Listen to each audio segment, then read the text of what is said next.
Hello everyone, I am Annu and welcome back. We create jar of folder.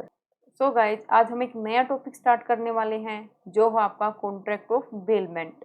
इससे पहले हम दो special type of contract पढ़ चुके हैं, जो था आपका कॉन्ट्रैक्ट ऑफ इंडिमनिटी एंड सेकंड था कॉन्ट्रैक्ट ऑफ गारंटी। अगर किसी ने वो वीडियो नहीं देखी तो जाकर देख सकते हैं, उसका लिंक नीचे डिस्क्रिप्शन के अंदर गिवन है। तो हम स्टार्ट करते हैं हमारे आज का टॉपिक जो है आपका कॉन्ट्रैक्ट ऑफ बेलमेंट। अब ये कॉन्ट्रैक्ट ऑफ बेलमेंट होता क्या है, इसको समझो एक एग्जांपल से। देखो, हम एक सिचुएशन लेते हैं जिससे आपको क्लियर हो जाएगा कि कॉन्ट्रैक्ट ऑफ बेलमेंट क्या है। ठीक है, एग्जांपल लेंगे हम मिस्टर बीन का। तो देखो यहाँ पे एग्जांपल में क्या है, मान लो मिस्टर बीन के पास उसका कोई फ्रेंड आता है, उसका नाम क्या है, मिस्टर बंटा। ठीक है ना। अब मिस्टर बंटा जाता है मिस्टर बीन के पास और वहां पर जाकर क्या कहता है अपने फ्रेंड को, मिस्टर बीन को, कि मिस्टर बीन मेरे को कार की रिक्वायरमेंट है 2 दिन के लिए, क्योंकि मेरी ऑफिस की मीटिंग है आउट ऑफ स्टेशन, तो मेरे को वहां जाना है, तो मेरे को एक कार चाहिए। तो यहाँ पे मिस्टर बीन क्या कहता है, क्या हुआ, क्या कर, तुम मेरी कार ले जा। ठीक है ना। तो यहाँ पे मिस्टर बंटा क्या करता है, मिस्टर बीन की कार ले जाता है अपने उस मीटिंग के लिए। तो यहाँ पे देखो, क्या मिस्टर बीन ने जो ट्रांसफर की है, क्या कार की पोजीशन ट्रांसफर की या फिर कार की ओनरशिप ट्रांसफर की है मिस्टर बंटा को। पोजीशन ट्रांसफर की है ना, कितने दिन के लिए, 2 दिन के लिए। तो यहाँ पे क्या किया है, जो मिस्टर बीन ने मिस्टर बंटा को कार की पोजीशन को ट्रांसफर किया है। ठीक है ना, किसके क्या क्या है, कार की पोजीशन को ट्रांसफर किया किसके पास, मिस्टर बंटा के पास। अब ये बताओ, मिस्टर बंटा ने कार को कितने दिन के लिए लिया है, 2 दिन के लिए। ठीक है ना, 2 दिन फाइनल करके 2 दिन के लिए लिया है। अब किस पर्पज से लिया है, उसको यूज करने के पर्पज से। तो जो कॉन्ट्रैक्ट हुआ है मिस्टर बीन और मिस्टर बंटा के बीच में, वो किस पर्पज से लिया हुआ है, उस कार को मिस्टर बंटा क्या कर सके, यूज कर सके, कितने दिन के लिए, 2 दिन के लिए। ठीक है ना। तो इस केस में मिस्टर बीन ने जो ट्रांसफर की है वो कार का क्या किया है, ट्रांसफर, पोजीशन ट्रांसफर किया है, ना कि कार की ओनरशिप ट्रांसफर की है। बात क्लियर हुआ। तो ये जो कॉन्ट्रैक्ट हुआ इनके बीच में, जो ट्रांसफर हुआ कार का मिस्टर बीन से किसके पास, मिस्टर बंटा के पास, इसी को हम क्या कहते हैं, कॉन्ट्रैक्ट ऑफ बेलमेंट।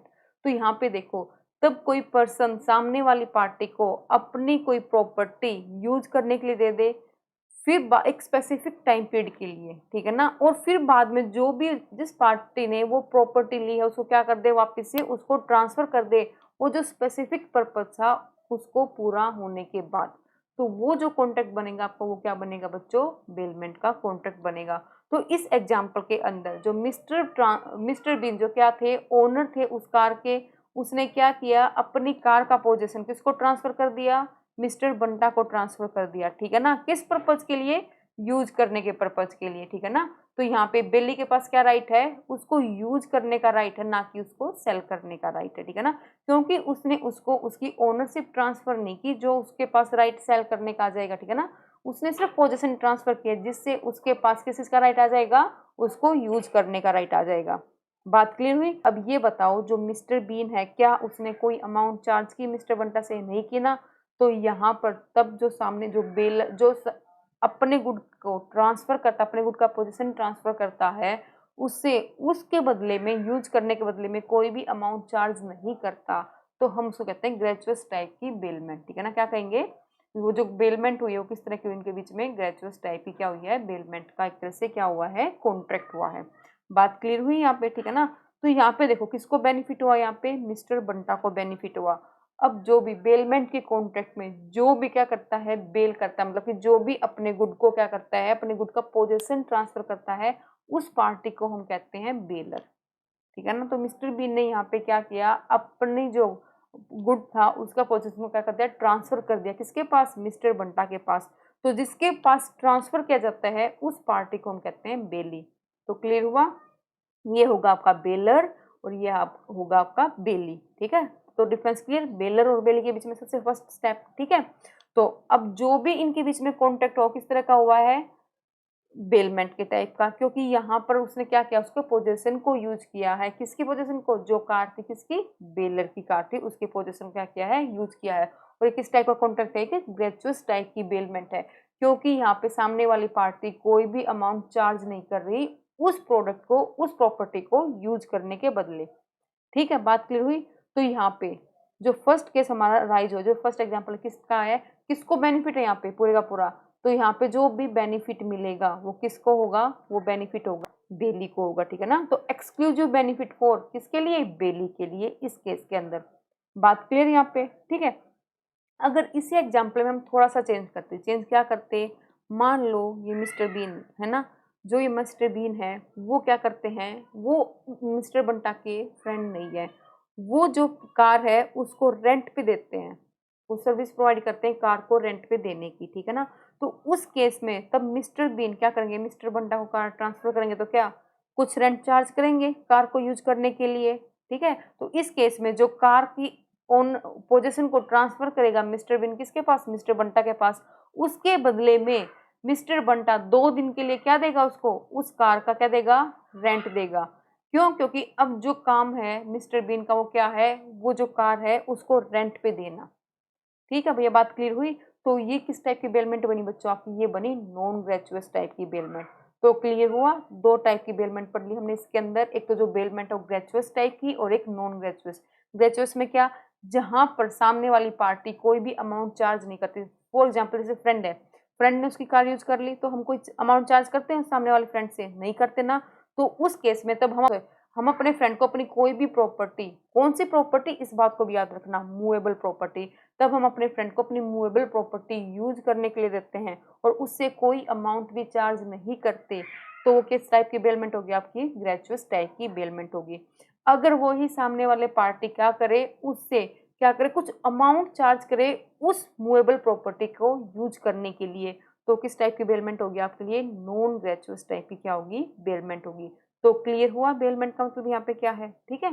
तो सेक्शन 148 के अंदर क्या दे रखा है आपको, मीनिंग दे रखा है कि बेलमेंट का मतलब क्या होता है, क्या होता है, जहां पर डिलीवर की जाती है गुड्स एक पर्सन के द्वारा दूसरे पर्सन को, किस पर, किसके लिए, कुछ स्पेसिफिक पर्पज के लिए, जो भी कॉन्ट्रैक्ट में मेंशन है।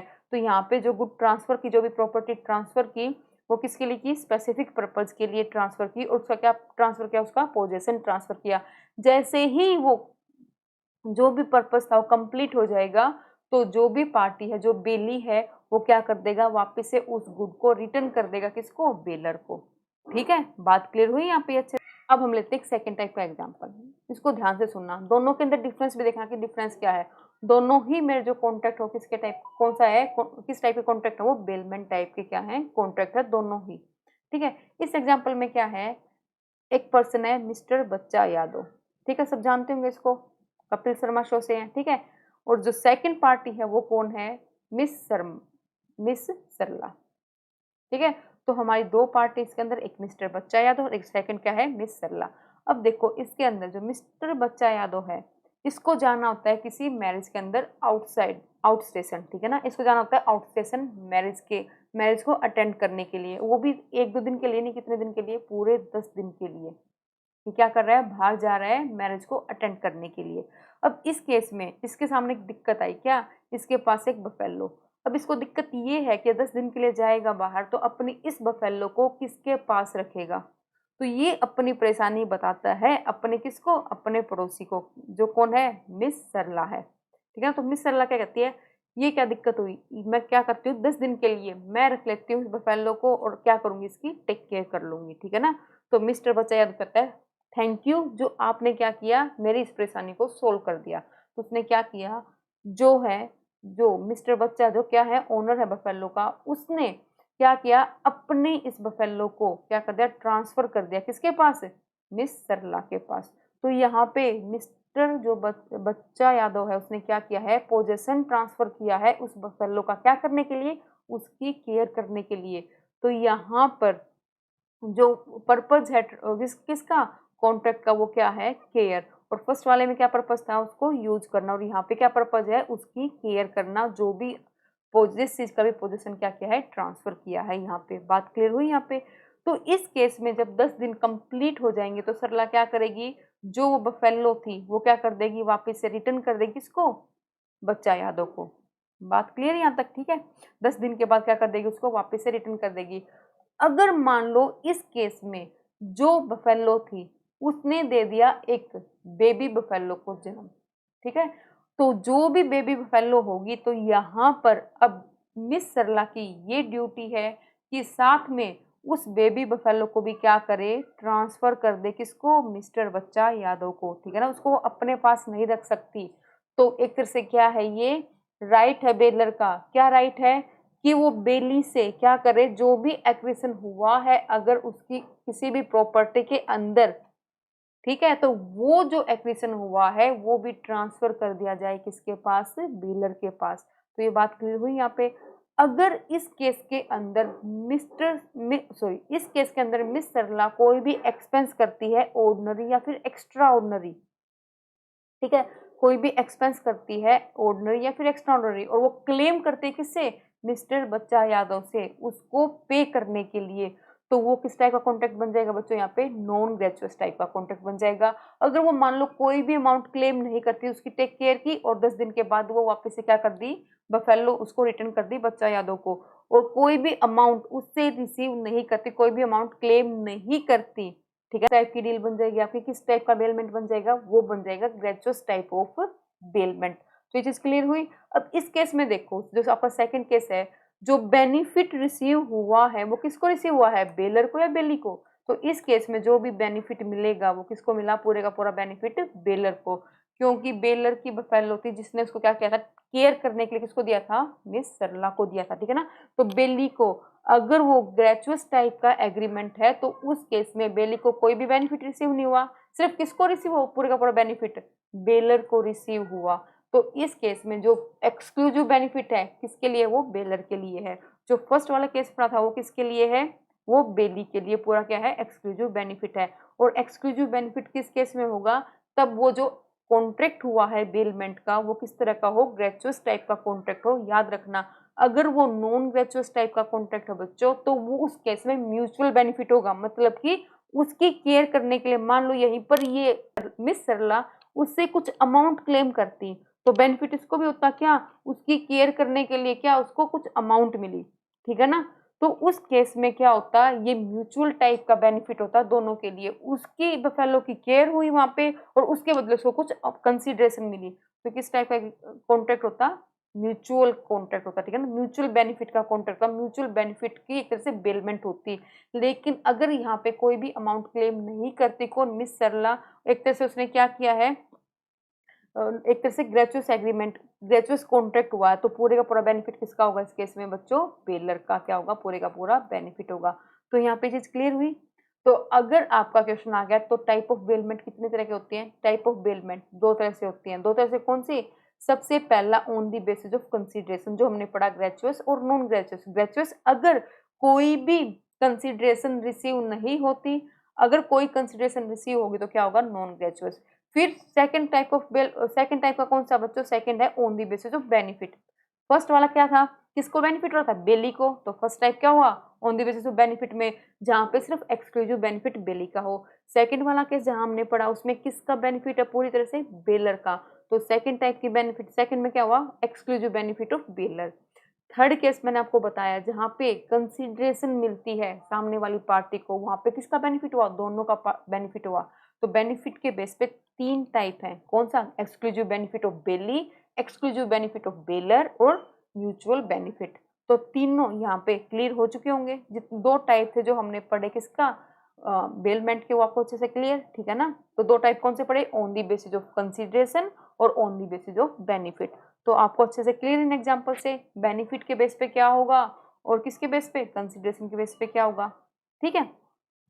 तो देखो अगर मैं अब इनकी फीचर की बात करूँ तो यहाँ से क्या फीचर निकल के आता है, देखो फर्स्ट वाला के, फर्स्ट यहाँ पे साफ साफ लिख रखा है कि सिर्फ क्या ट्रांसफर किया जाएगा, बेलमेंट के केस में पोजेशन को ट्रांसफर किया जाएगा। तो फर्स्ट एसेंशियल एलिमेंट क्या होगा एक बेलमेंट के कॉन्ट्रैक्ट का, कि जहां सिर्फ बेलमेंट के कॉन्ट्रैक्ट में हम पोजेशन को ही ट्रांसफर करेंगे, ओनरशिप को ट्रांसफर नहीं करेंगे। अगर ओनरशिप ट्रांसफर कर दी तो किसका कॉन्ट्रैक्ट बन जाएगा, वो कॉन्ट्रैक्ट ऑफ सेल बन जाएगा, ठीक है ना। तो हम क्या पढ़ रहे हैं, कॉन्ट्रैक्ट ऑफ बेलमेंट। तो बेलमेंट के कॉन्ट्रैक्ट को वैलिड बनने के लिए क्या होना जरूरी है, पोजेशन का ट्रांसफर करना क्या है, जरूरी है, ठीक है ना।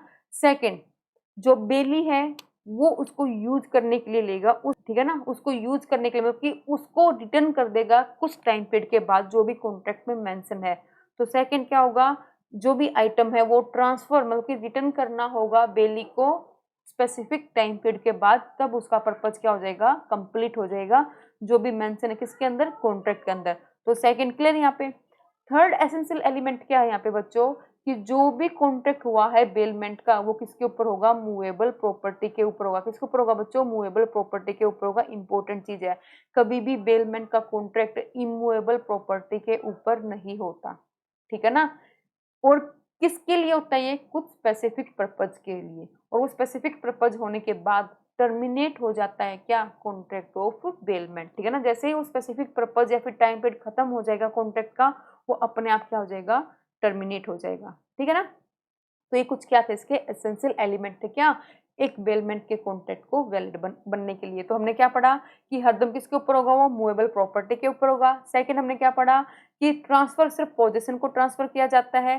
थर्ड क्या पढ़ा कि जो कॉन्ट्रैक्ट होता है जो बेलमेंट के अंदर ट्रांसफर किया जाता है वो टेम्परेरी ट्रांसफर होता है, जो टाइम पीरियड खत्म होने के बाद वो ट्रांसफर हमें वापस से क्या करना पड़ता है, रिटर्न करना पड़ता है उस आइटम को, उस गुड को किसके पास, बेलर के पास, ठीक। फिर लास्ट क्या, फिर है right to return of the good, कि जो भी बेली है उसको वो गुड को वापस से रिटर्न करना पड़ेगा किसके पास, बेलर के पास।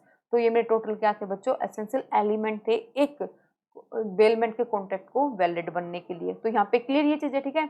और हमारे साथ साथ टाइप ऑफ बेलमेंट भी क्लियर हो चुका है, ठीक है। यहाँ पे मेंशन है on the basis of consideration gratuitous bailment और नॉन ग्रेचुअस बेलमेंट, ठीक है। और सेकंड क्या, on the basis of benefit, जो क्या है exclusive benefit for bailee, exclusive benefit for bailor और म्यूचुअल बेनिफिट।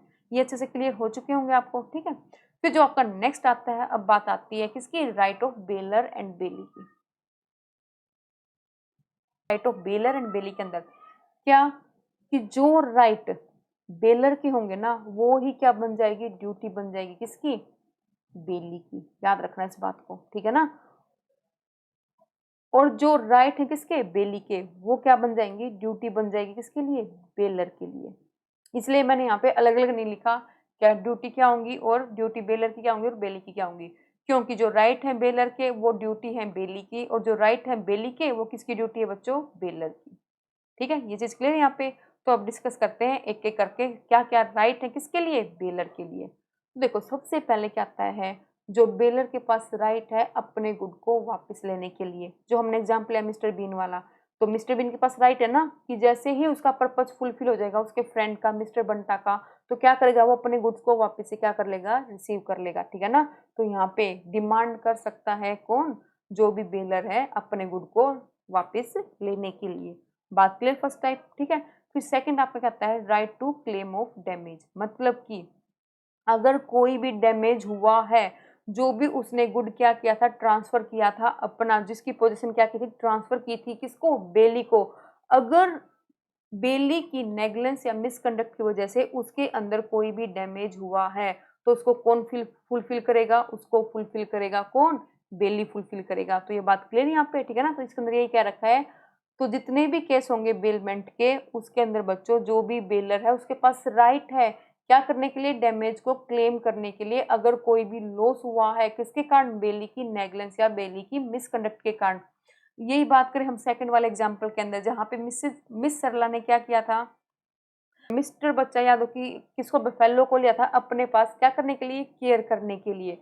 तो उस केस में अगर मान लो सरला कुछ ऐसा मिसकंडक्ट कर देते हैं, ऐसा नेगलेंस कर देती है जिसके कारण जो मिस्टर बच्चा की भैंस है उसकी क्या हो जाती है, डेथ हो जाती है, ठीक है ना। तो उस केस में जो मिस सरला है उसको क्या करना होगा, उसको जो भी लॉस हुआ है किसको, मिस्टर बच्चा यादव को, तो वो लॉस को क्या करना पड़ेगा, देना पड़ेगा किसको, मिस्टर यादव को, ठीक है ना, मिस्टर बच्चा यादव को।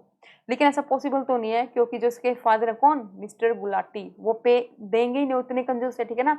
लेकिन इसके पास क्या है, राइट है किसके पास, बेलर के पास, क्या करने के लिए, वो अपने अमाउंट को रिसीव करने के लिए। अगर मान लो जो मिस सरला है उसके फादर इस अमाउंट को पे नहीं करने देते किसको, मिस्टर यादव को, बच्चा यादव को, तो इस केस में क्या है, इसके पास राइट है, वो जाके कोर्ट में केस कर सकता है किसके खिलाफ, मिस सरला के खिलाफ। राइट हुआ किसका, बेलर का, ठीक है ना।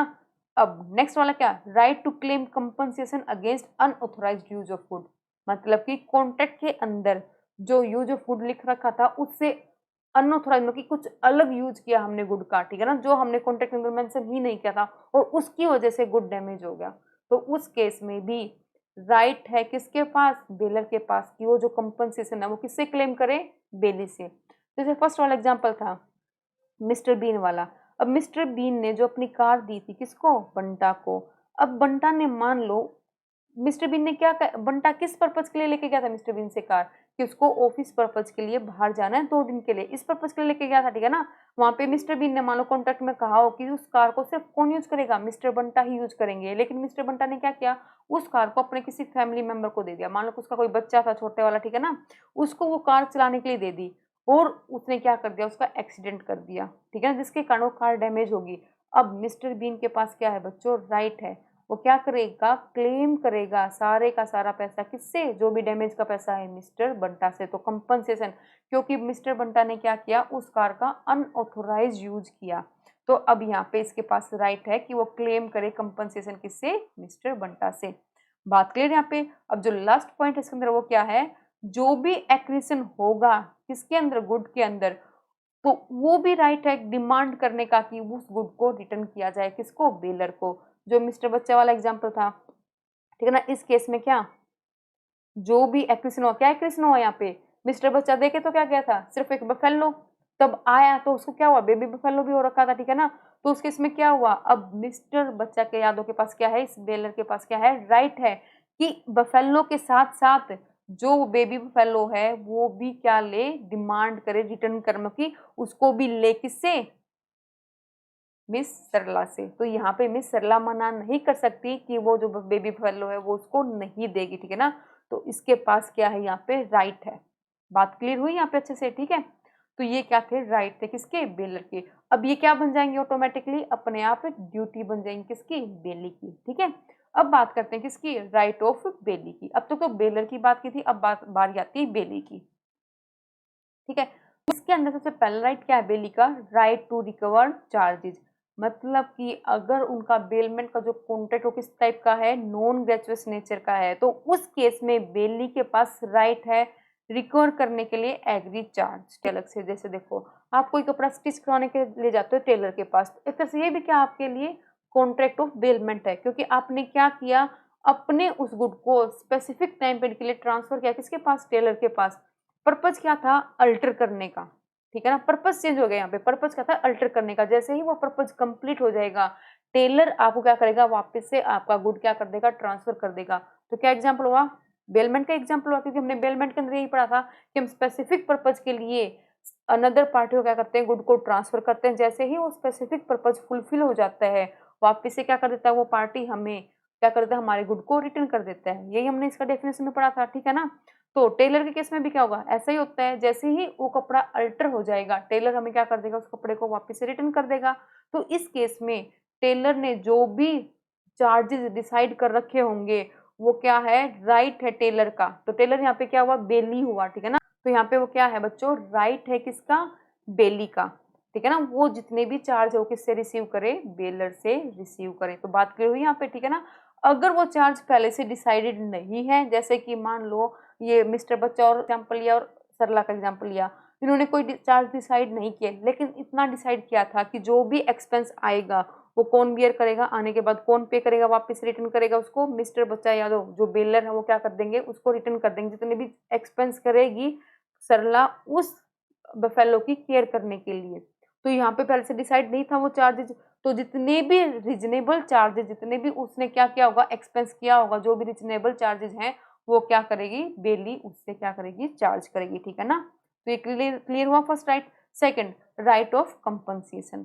अब राइट ऑफ कंपनसेशन के अंदर क्या है, मान लो बेलर ने अपना जो भी मतलब कि कुछ ऐसी इंफॉर्मेशन थी जो बेली को प्रोवाइड नहीं की, तो उस केस में बेली कंपनसेशन चार्ज कर सकती है किससे, बेलर से। फॉर एग्जाम्पल देखो, जो फर्स्ट वाले एग्जाम्पल में मिस्टर बीन ने क्या किया, बंटा को कार ट्रांसफर कर दी, ठीक है ना। यहाँ पे थोड़ा अलग हो गया, अलग क्या हुआ, मिस्टर बीन ने कार तो ट्रांसफर कर दी बंटा को, लेकिन उसके ब्रेक फेल हो रखे थे, और ये इन्फॉर्मेशन मिस्टर बीन ने बंटा को नहीं दी, और जिसके कारण बंटा का हो गया एक्सीडेंट, जिसको कुछ जिसके कारण बंटा को क्या आई, कुछ इंजरी आई। तो उस केस में जो बंटा है ना, उसके पास राइट है कि वो कंपनसेशन, क्या कहा मैंने, वो कंपनसेशन किससे चार्ज करे, बेलर से, ठीक है ना। तो किससे चार्ज करे वो कंपनसेशन, बेलर से चार्ज करे। किसके पास राइट है, ये बेली के पास राइट है क्या करने के लिए, वो कंपनसेशन बेलर से चार्ज करने का, ठीक है। फिर जो लास्ट आता है इसके अंदर वो क्या है, राइट ऑफ लीन। अब राइट ऑफ लीन के अंदर क्या है, जो हमने टेलर वाला एग्जांपल लिया था, देखो मान लो कोई ए है, वो उसने अपना कपड़ा स्टिच करने के लिए किसको दिया, टेलर को दिया। अब टेलर ने कपड़ा तो स्टिच कर दिया, लेकिन ए ने उसकी पेमेंट नहीं की, ठीक है। अब टेलर के पास ये राइट है, क्योंकि टेलर यहाँ पे क्या हुआ बच्चों, बेली हुआ, क्योंकि इसके पास गुड को ट्रांसफर किया गया। ओनर कौन था उस कपड़े का, ए था, तो यहाँ पे ये क्या हुआ, बेलर हुआ, ठीक है ना। तो इसके पास राइट है, किसके पास, बेली के पास, तब तक उस कपड़े को अपने पास रखने का, क्या करने का, रिटेन करने का, तब तक ए उसके चार्जेस पे नहीं कर देता। इसको हम क्या कहते हैं, राइट ऑफ लीन, मतलब कि उस पोजीशन को अपने पास रिटेन करके रखना, तब तक उसके चार्जेज जो ड्यू हैं वो पे ना कर दिए जाए। तो बात क्लियर हुई यहाँ पे, ठीक है। तो लास्ट क्या था, राइट ऑफ लीन। तो जो भी राइट है ये बेली के, वो क्या बन जाएगी बच्चों, ड्यूटी किसकी, बेलर की। तो यहाँ पे क्लियर हुआ, राइट क्या होंगे, बेलर और बेली के, ठीक है। और जो लास्ट टॉपिक बच गया वो क्या बच गया, छोटा सा टॉपिक है, टर्मिनेशन ऑफ बेलमेंट। अब देखो बेलमेंट टर्मिनेट कब कब हो सकती है, सबसे पहला तब क्या हो जाए, कंप्लीशन हो जाए, क्या, टाइम पीरियड। तब टाइम पीरियड कंप्लीट हो जाए, जैसे एग्जांपल में हमने देखा था अपने दोनों एग्जांपल के लिए। फर्स्ट एग्जांपल में कितने दिन के लिए कार ली थी, 2 दिन के लिए। सेकंड में जो बफेलो की केयर करने के लिए दी थी, कितने दिन के लिए दी थी, वो 10 दिन के लिए। तो बच्चों इस केस के अंदर टाइम पीरियड कंप्लीट होते ही वो कॉन्ट्रैक्ट है जो बेलमेंट का, वो अपने आप क्या हो जाएगा, टर्मिनेट हो जाएगा, ठीक है ना। या फिर जो पर्पज है वो जैसे ही वो पर्पज कंप्लीट हो जाएगा, वो कॉन्ट्रैक्ट क्या है, वो क्या हो जाएगा, अपने आप टर्मिनेट हो जाएगा। देखो मान लो आपने अपना मोबाइल फोन रिपेयर करने के लिए दिया, मोबाइल फोन जो हम कोई चीज रिपेयर करने के लिए देते हैं वो भी एक तरह से कॉन्ट्रैक्ट किसका, बेलमेंट का ही कॉन्ट्रैक्ट है, क्योंकि वहां पे भी हमने क्या दिया, अपना मोबाइल फोन दिया, क्या करने के लिए, वो ठीक करने के लिए। जैसे ही वो ठीक हो जाएगा, जैसे ही वो पर्पज कंप्लीट हो जाएगा, तो वो जो शॉप वाला है जो ठीक कर, मैकेनिक, वो क्या कर देगा, मेरे फोन को वापस रिटर्न कर देगा ना। तो वो भी क्या हुआ, एक तरह से कॉन्ट्रैक्ट हुआ बेलमेंट का। तो ऐसे बहुत सारे कॉन्ट्रैक्ट हमारी लाइफ में जो बेलमेंट के होते हैं, ठीक है ना। तो एक तरह से जो जैसे ही वो पर्पज कंप्लीट हुआ, वो मोबाइल ठीक हो गया, तो वो क्या कर देगा, मेरे को वापस से उस मोबाइल फोन को रिटर्न कर देगा। और जो कॉन्ट्रैक्ट था टर्म किसका, बेलमेंट का, वो क्या हो जाएगा, उसी वक्त टर्मिनेट हो जाएगा। या फिर किसी एक पार्टी की डेथ हो जाए, तो उस केस में भी अपने आप बेलमेंट का कॉन्ट्रैक्ट टर्मिनेट हो जाएगा बच्चों। या फिर जो सब्जेक्ट मैटर था वो क्या हो जाए, डिस्ट्रॉय हो जाए, ठीक है ना। जैसे कि मान लो टेलर के पास हमने क्या दे रखा था, वो कपड़ा स्टिच करने के लिए दे रखा था, ठीक है ना। टेलर से किसी भी रीजन से वो कपड़ा हो गया डिस्ट्रॉय, ठीक है ना। तो जो भी कॉन्ट्रैक्ट हो रखा था बेलमेंट का, वो अपने आप क्या हो जाएगा, टर्मिनेट हो जाएगा। तो ठीक है बच्चों, यहाँ पे क्लियर हुआ कि क्या कब कब किस किस केस में जो कॉन्ट्रैक्ट है बेलमेंट का, वो क्या हो सकता है, टर्मिनेट हो सकता है।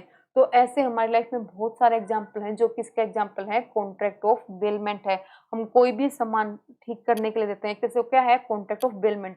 तो यहाँ पे जितने भी कॉन्ट्रैक्ट हुए, जितने भी हमने एग्जाम्पल देखे, वो एक तरह से क्या है, एक्सप्रेसिव वे में है, ठीक है ना। तो जितने भी कॉन्ट्रैक्ट होते हैं बेलमेंट के, वो कैसे होते हैं, एक्सप्रेसली होते हैं, कोई भी इम्प्लाइड कॉन्ट्रैक्ट नहीं होता बेलमेंट का। इस बात को याद रखना। अगर आपको कोई भी दिक्कत आती है इस टॉपिक के अंदर, आप लोग कमेंट सेक्शन में पूछ सकते हो, ठीक है। तो मिलते हैं अपनी नेक्स्ट वीडियो में, तब तक के लिए bye bye, have a nice day.